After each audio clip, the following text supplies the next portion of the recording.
சண்முகபரணி சீரியலில் இப்போ அருமையான அட்டகாசமான மாசான எபிசோட் வந்திருக்குன்னே சொல்லலாம். மிஸ் பண்ணாமல் ஃபுல்டையும் கேளுங்க. சண்முகத்துக்கு எல்லா உண்மையும் தெரிஞ்சு பாக்கியும் காலில் விழுந்து என்னை மன்னிச்சிருங்க அத்தைங்கிற மாதிரி கெஞ்சுறாங்க. சூப்பராக இருந்துச்சுன்னே சொல்லலாம். பாக்கியம் எத்தனையோ வாட்டி சாப்பிட்றீங்கிற மாதிரி சொல்கிறாங்க. அதெல்லாம் ஒன்றும் வேணாம், அண்ணனுக்கு எதுவுமே தெரியாமல் இருக்கனால தான் இவ்வளோ பிரச்சனையாக இருக்குங்கிற மாதிரி யோசிச்சுட்டு இருக்காங்க நம்ம எசகியே அந்த இடத்துல. அப்பன்னு பார்த்து நீ இப்படியே சாப்பிடாம இருந்தனா சரிப்பட்டு வராதுங்கிற மாதிரி சொல்லிகிட்டு இருக்காங்க நம்ம பாக்கியம். எனக்கு எதுவும் வேணான்னொன்னே ஏதோ பாலை மட்டும் கொஞ்சோண்டு அத்தை சொன்னாங்கங்கிற ஒரே காரணத்துக்காக மடக்குன்னு குடிச்சிட்டு அப்படியே தூங்க ஆரம்பிச்சிடுறாங்க. அதுக்கப்புறமேட்டுக்கு அவங்க கொஞ்சம் தூங்கிக்கிட்டே இருக்காங்க. உடனே இது சரிப்பட்டு வராது இப்படியே போயிட்டு இருந்துச்சுன்னா அப்படின்னு சொல்லிட்டு நம்ம பரணிக்கு ஃபோன் அடித்து பேசுகிறாங்க. என்னம்மா எசிக்க ரொம்ப ஃபீல் பண்ணுறாளா? ஆறுதல் சொன்னியா? சாப்பிட வச்சியா? அவள் எங்கடி சாப்பிட்றா? அதனால தான் ஆரம்பத்துலேயே நான் உன்கிட்ட வந்து பேசுகிறேன். நீ இங்கே ஒரு 8 வந்து பார்த்துட்டு போனேன்னா கரெக்டாக இருக்கும். எதுக்காக அவள் இப்படி பண்ணிகிட்டு இருக்கான் ஒன்றும் புரியலையே அப்படின்னு சொல்லி அந்த இடத்துல ஃபோனை வைக்கிறாங்க. உடனே அவங்களுக்கு என்னென்ன தேவையோ அதெல்லாம் பரணி வந்து வீட்டிலேருந்து எடுத்துகிட்டு அங்கேருந்து போகும்போது, எங்கே போகிற மாமா? இவனை பேச வேணான்னு சொல்லுங்கள். இவனால தான் எசக்கிக்கு பிரச்சனை. என்னது எசக்கிக்கு பிரச்சனையா? சரி நல்லபடியாக வந்து பார்த்துக்க. அவள் சாப்பிடவே மாட்டேங்கிறா மாமா. முதல்ல இவன் அந்த அளவுக்கு கோபமாக பேசிட்டான். என்ன இருக்குது? நான் வேணான்னு முடிவு பண்ணிட்டா அங்கே அத்தை தான் வேணும்னு முக்கியத்துவம் இருந்துச்சுன்னா நான் என்ன பண்ண முடியும்? அத்தையை நல்லபடியாக வந்து பார்த்துக்க வேண்டியது தானே. நிச்சயம் எசக்கியெல்லாம் அப்படியெல்லாம் பார்க்காமலாம் விடாது அத்தை. அது நல்லபடியாக பார்த்துக்கும் பாக்கியம் அப்படின்னு சொல்லிட்டு சண்முகம் மாட்டுக்கும் எனக்கு என்னன்னு வந்து போகிறாங்க. மாமா இவன் பேசுகிறது எதுவும் சரியில்லை. நான் எஸ்கியை பார்த்துட்டு வந்துட்டு இவன்ட்ட சண்டைக்கு வந்து வச்சுக்கிறேன்னு சொல்லிட்டு வேகமாக போகிறாங்க. அந்த இடத்துல நம்ம எஸ்கியை பார்க்கலான்னு. அம்மா என்னம்மா வந்து ஒரு 2-3 மணி நேரம் கூட ஆகலை. நீ எஸ்கி ஏதாவது பேசி சாப்பாடை வந்து ஊட்டி விட்டுருக்கலாம்ல. ஏய் சாப்பாடு சாப்பிடாம நாங்கள் விட்டுருவோமா என்ன? எஸ்கிக்கிட்ட எத்தனையோ வாட்டி வந்து பேசியாச்சு. அவள் ரூமில் பாரு, ஃப்ரூட்ஸ் எல்லாம் வந்து பக்கத்தில் வச்சுருக்கேன், அதுவும் நறுக்கி வச்சுருக்கேன், சாப்பாடு பசைஞ்சு வச்சுருக்கேன். நானும் எவ்வளோ வாட்டி போராடி பார்த்தேன். வச்ச பால் அப்படியே இருக்குது. நான் சொன்னேங்கிறதுக்காக கொஞ்சோண்டு குடிச்சிட்டு பக்கத்துலேயே வந்து வச்சுருக்கா. இதுக்கு மேலே என்ன பண்ணுறது? நானும் வந்து பக்கத்துலேயே உட்காந்துக்கிட்டு இருந்தா அவள் ஃபீல் பண்ணி அழுதுகிட்டே இருக்கா. அண்ணன் வந்து இப்படி சொல்லிட்டாங்கிற மாதிரி வேதனையோடு இருக்கா. நீயாவது என்ன ஏதுன்னு கேட்டுக்க அப்படின்னு சொன்னோன்னே, சரி நீ வராதம்மா நான் மட்டும் பேசிக்கிறேன்னு சொல்லிட்டு இருக்கிறப்ப முத்துப்பாண்டி ரூமில் இல்லை. பரணி வராங்க. என்னடி நீ கொஞ்சம் ஜாக்கிரதையாக இருக்க மாட்டியா?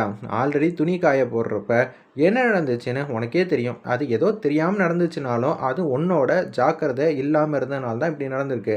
இதே மாதிரி தான் நீ இப்பயும் இப்படி பண்ணிக்கிட்டு இருக்க. கொஞ்சமாவது நியாயமாக இருக்கா? அண்ணன் போய் என்ன தப்பாக நினச்சிருச்சு. அப்படி இருக்கிற சூழ்நிலையில் நான் என்னத்தான் பண்ணுவேங்கிற மாதிரி பேசுகிறாங்க. அந்த இடத்துல நம்ம எசுக்கி வந்ததுலேருந்தே நான் எப்படி இருக்கேங்கிற விஷயத்த வந்து பரணிக்கிட்டேருந்து கேட்டு தெரிஞ்சுக்கிறதுல ஆர்வமே காட்டல. அண்ணன் என்ன சொல்லிச்சு? என் மேலே அண்ணன் இன்னமும் கோபமாவா இருக்கு? அண்ணன் பாவம் இல்லை பரணி, அண்ணனை பத்திரமா பார்த்துக்க. இம்பிட்டு அன்பு பாசம் வச்சுருக்கல்ல சண்முகம் மேலே, அவனும் உன் மேலே அன்பு பாசம் நிறையா தான் வச்சுருக்கான். அப்படி இருக்கிற சூழ்நிலையில் நீ எதுக்காக இங்கே வந்தேன்னு தெரிஞ்சுக்கலாமா? பரணி நான் ஒரு விஷயம் சொல்லுவேன், நீ யார்கிட்டையும் எதுவும் சொல்லக்கூடாது சரியா? இது எல்லாம் அத்தைக்காக தான் வந்தேன். அத்தைக்கு பிரச்சனை இருக்குது தெரியுமா அப்படின்னு சொல்லி ரகசியத்தை உடைக்க வராங்க. அந்த இடத்துல என்ன காரணங்கிற விஷயத்த சொல்லி முடிச்சிடுறாங்க. பரணிக்கே தூக்கி வாரி போட்டுருது. என்னடி சொல்கிற? அந்த ஃபைல்லாம் இருக்கா? நான் கொஞ்சம் பார்க்கலாமா? அந்த அலமாரியில் தான் இருக்குது. உடனே ஃபைல் வந்து பரட்டி பார்க்குறாங்க. என்னடி இவ்வளோ பெரிய விஷயத்த என்கிட்ட எதுவுமே சொல்லாமல் வந்து விட்டுருக்கீங்க? யாருக்கும் தெரியக்கூடாது. முக்கியமாக சண்முகத்துக்கு தெரிஞ்சிச்சுன்னா ஊர் ஃபுல்லாக டமாரம் வந்து போட்டுருவார்.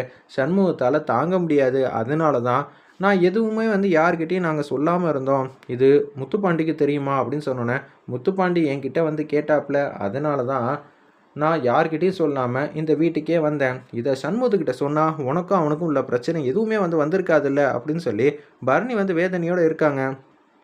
அம்மாவுக்கு இது தெரியவே தெரியாது. தயவு செஞ்சு சொல்லிடாத. இது வரைக்கும் அம்மாவுக்கு தெரியாதா? தெரியாதுப்பா. முத்துப்பாண்டி யார்கிட்டையும் எந்த விஷயத்தையும் சொல்லக்கூடாதுன்னு சொன்னாங்க. அதனால தான் நாங்கள் அமைதியாக இருந்து அத்தையை பார்த்துக்கலான்னு முடிவு பண்ணிட்டோம். அதனால தான் நான் இங்கே வந்தேன் அப்படின்னு சொல்லிட்டு இருக்காங்க. சரி இந்த ஃபைலை நான் எடுத்துகிட்டு போகிறேன். அண்ணங்கிட்ட எதுவும் சொல்ல வேணாம். ஏய் நீ மூடி மறைச்ச மாதிரி நான்லாம் வந்து மூடி மறைக்க முடியாது. நான் எல்லா விஷயத்தையும் சொல்ல தான் போகிறேன். உங்கள் 2 பேருக்கு இருக்கிற பிரச்சனையை தீர்த்து வைக்கணுமா வேணாமா? சும்மானு இரு நான் பார்த்துக்கிறேன்னு சொல்லிட்டு, அம்மா எசக்கியை பத்திரமா வந்து பார்த்துக்க அப்படின்னு சொல்லும்போது அம்மா பார்த்து அன்பா பசமாக வந்து பேச ஆரம்பிச்சிடுறாங்க. நீ வேலைக்கு நல்லா சாப்பிடணும், ஓய்வு எடுக்கணும், இப்படியெல்லாம் வந்து அதிகமாகலாம் வேலையெல்லாம் பார்க்கக்கூடாது அப்படின்னு சொல்கிறப்ப, என்னடி நீ யாரை பார்க்கறதுக்கா வீட்டுக்கு வந்த? எனக்கு சிரிப்பாக வருதுன்னு பாக்கியம் வந்து காமெடியாக வந்து பேசுகிறாங்க.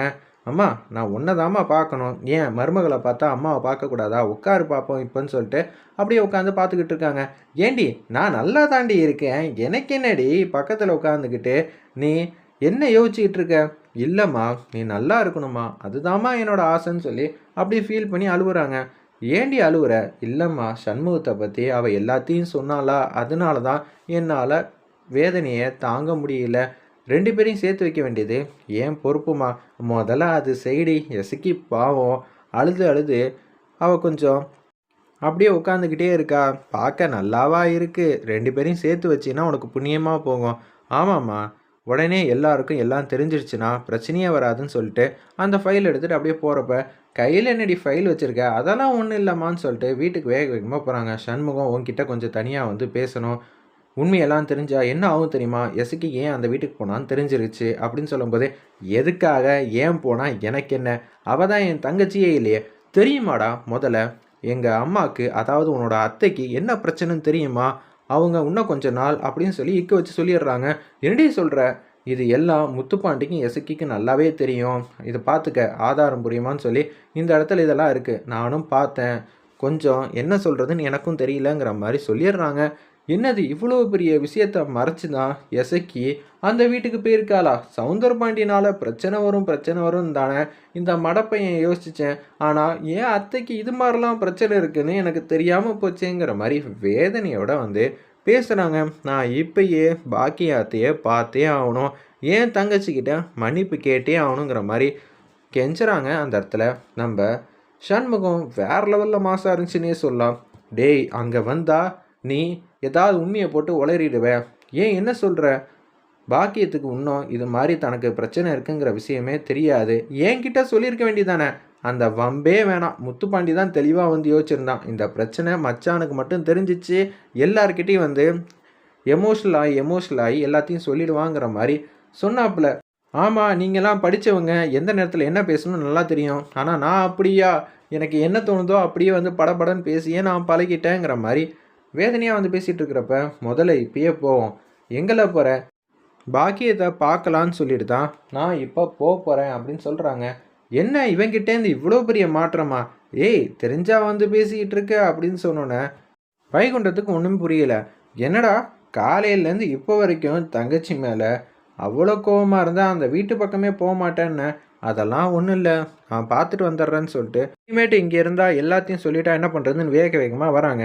அவங்களால பேசவே முடியல. நம்ம சண்முகத்தால் ரொம்ப கஷ்டப்பட்டுட்டு இருக்காங்க. நான் எவ்வளோ பெரிய முட்டாளாக இருந்திருக்கேன். இப்போ தான் எனக்கு நல்லாவே உணர்றேன். அந்த இடத்துல என் தங்கச்சி பாவம் தானே, என்னாலேயே தாங்க முடியலையே. என் தங்கச்சி இதெல்லாம் எப்படி தான் வந்து தாங்கினா அப்படின்னு சொல்கிறப்ப, ஏலே என்ன நடக்குதுன்னு ஒன்றும் புரியல. நீ கொஞ்சம் அமைதியாக வா, எதுவாக இருந்தாலும் அப்புறம் பேசிக்கலாங்கிற மாதிரி சொல்லிவிட்டு பைக்கில் வந்து வந்துக்கிட்டே இருக்காங்க. அந்த இடத்துல அப்போன்னு பார்த்து நான் என்னமோ ஏதோன்னு நினச்சேன் எல்லாரையும். ஆனால் எல்லாரும் நம்ம குடும்பத்தில் ஒத்துமையாக தான் இருக்காங்கன்னு சண்முகம் புரிஞ்சுக்கிறாங்க. பாக்கியம் முன்னாடி என்னை மன்னிச்சிருங்கிற மாதிரி சண்முகம் ரொம்ப எமோஷ்னலாக வந்து பேசுகிற மாதிரி காட்டி இந்த ப்ரோமோவை ரொம்ப சூப்பராக வந்து முடிச்சிருந்தாங்கன்னே சொல்லலாம்.